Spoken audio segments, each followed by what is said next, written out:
దుర్మార్గుడు చేసిపోయిన పనులన్నీ సరిదిద్దడానికి మా పని సరిపోతా ఉంది. ఆ పాపాల్లో ఈ పాపం కూడా ఉంది. మీరు నా దగ్గర డబ్బులుందని మీరు డబ్బులు ఇవ్వడం మానేశారు. నాకు జీతాలు కూడా ఇవ్వలేని పరిస్థితిలో ఉన్నా నాకు 518 కోట్ల రూపాయలు మీరు ఇవ్వాలి, అది ఇమ్మీడియట్ రిలీజ్ చేయండి, ఇయర్ ఇన్స్టాల్మెంట్ నాకని ఇప్పుడు లెటర్ రాస్తున్నా. అంటే ఎన్ని అరాచకాలు. నేను అందుకే చెప్పాను, ఇది ఒక భూతం. ఆ భూతాన్ని శాశ్వతంగా పూడ్చిపెడితే తప్ప పైకి రాకుండా ఇలాంటి వేషాలన్నీ వేస్తూ ఉంటుంది. ఇప్పుడు ఇవన్నీ ఒక ఎత్తు అయితే, నాకు వచ్చిన సమస్య కళ్ళారా చూశాను. అనునిత్యం వాళ్ళ కష్టాలు అక్కడ జరిగిన వాళ్ళందరూ చూశాను. ఎంత నరకయాతన అనుభవించాలో అంత నరకయాతన అనుభవించారు. ఈవెన్ టుడే వాళ్ళు పడిన బాధలు, వాళ్ళ కష్టాలు, సమ్ టైమ్స్ నా నిస్సహాయత, మా అధికారులు పోయినప్పుడు కూడా చేయలేని పరిస్థితి, నీళ్లు కావాలంటే నీళ్లు ఇవ్వలేని పరిస్థితి, leave alone other things. Food ఉంది, లాస్ట్ మైల్లో చేర్చలేకపోయాం. ఇలాంటి మేము ఓసారి కొంత వేస్ట్ అయినా పర్వాలేదు, ఎక్కువ తయారు చేయండి, పంపించండి, పుష్ చేయమంటే పుష్ చేశాం.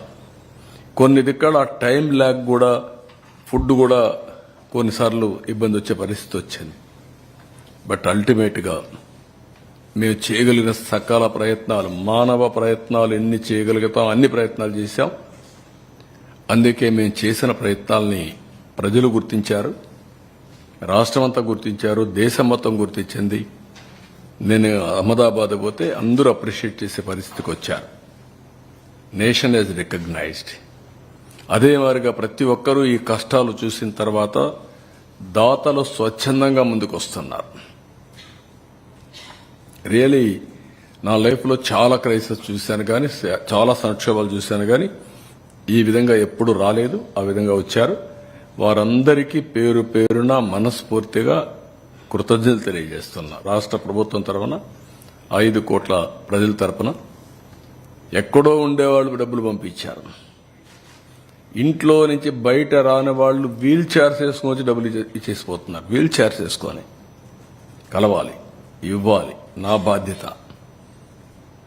ఒక సోషల్ రెస్పాన్సిబిలిటీ అనేది ఒక ప్రభుత్వమే కాదు, ప్రభుత్వానికి మేము కూడా అండగా ఉండాలి అనే పరిస్థితికి వచ్చారు. దానికి కారణం ప్రజలు ఒక నమ్మకం, సర్వ విధాలుగా ప్రయత్నం చేశారు. నేను కూడా చేయకపోతే నేను కూడా దోషిగా మిగిలిపోతాను, నేను కూడా మనిషిని, నేను కూడా చేయాలి అని పిల్లల దగ్గర నుంచి అందరూ హెల్ప్ చేసే పరిస్థితి వచ్చారు. వాళ్ళందరినీ అభినందిస్తున్నా.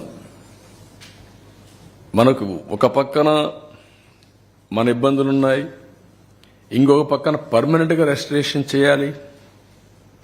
మళ్లీ నేను ఈ వరదలకు ప్రజల్ని బలిగా కానిచ్చేందుకు వీలు కాదు, అది కూడా చేయాలి. చేయాలంటే చాలా సిస్టమేటిక్గా పనిచేయాల్సిన అవసరం ఉంది.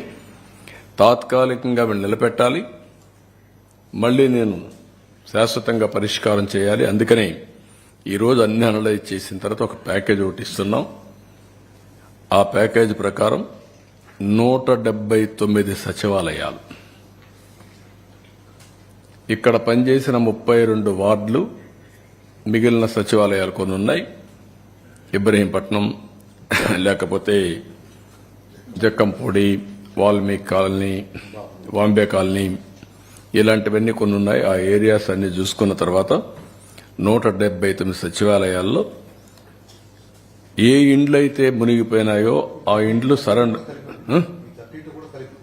వార్డ్స్ పై మొత్తం 179 సచివాలయాలు. 179 సచివాలయాల్లో ఉండే అందరికీ ఫస్ట్ ఫ్లోర్లో ఉండేవాళ్ళు నీట మునిగారు. గ్రౌండ్ ఫ్లోర్లో వాళ్ళందరికీ 25,000 రూపాయల చొప్పున ఆర్థిక సహాయం చేస్తున్నాం.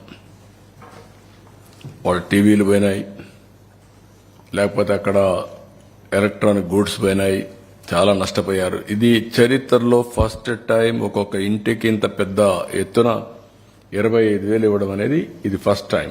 ఒకప్పుడు 4,000 రూపాయలు.